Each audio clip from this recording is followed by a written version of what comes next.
North Carolina is joining a growing number of states exploring new fees for hybrid and electric car owners to help make up for revenue those drivers aren't paying in gas taxes on their fuel-efficient vehicles. The proposal strikes many owners of alternative fuel vehicles and some advocacy groups as a wrong-headed approach to balancing priorities of promoting U.S. energy independence with sustainable infrastructure funding. But policymakers and some experts argue taxing hybrid and electric vehicle owners is a matter of making sure all drivers help maintain the roads they use and construct new ones. Gas taxes are the most vital source of transportation funding, making up nearly 40% of all state highway revenues and more than 90% at the federal level, according to the National Conference of State Legislatures. But those revenues haven't kept up with rising construction costs, falling 41% in real value at the federal level since they were last increased 18 years ago, according to the Institute on Taxation and Economic Policy. The same nonpartisan research group estimates that state and local gas tax revenue fell 7% to $38 billion between 2004 and 2010.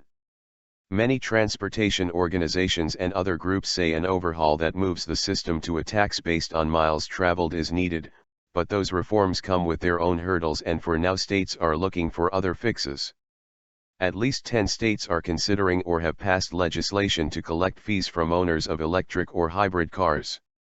I think so far what we're seeing is the trend seems to be either an additional annual fee or some type of registration fee seems to be much more popular than the miles-driven tax, because that is a newer technology and raises some privacy concerns, said Christy Hartman, a transportation and environment analyst at the NCSL.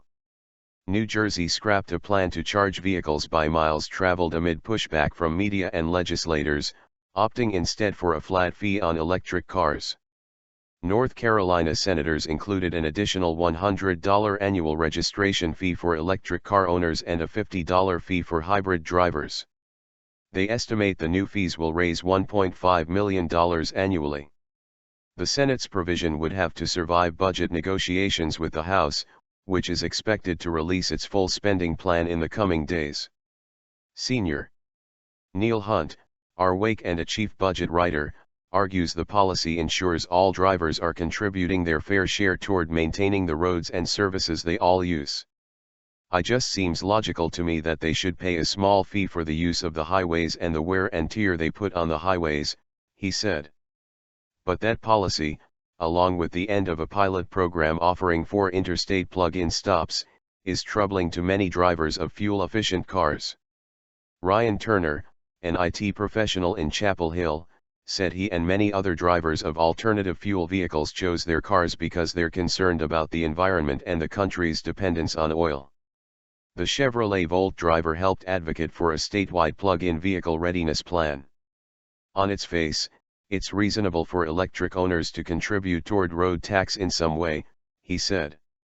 I think what's suspect is that, given all the issues we have in the state, given the state's woeful effort so far to promote electric vehicles as part of some statewide agenda, it is suspect that this vehicle tax is a priority given the small amount of the revenue it will bring in.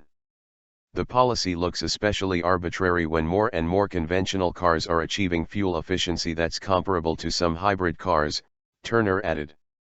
Jay Friedland, legislative director for the advocacy group Plug in America, has asked legislators in other states to phase in special fees after the number of alternative fuel vehicles reaches 100,000, arguing administrative costs make such policies counterproductive before states reach a critical mass.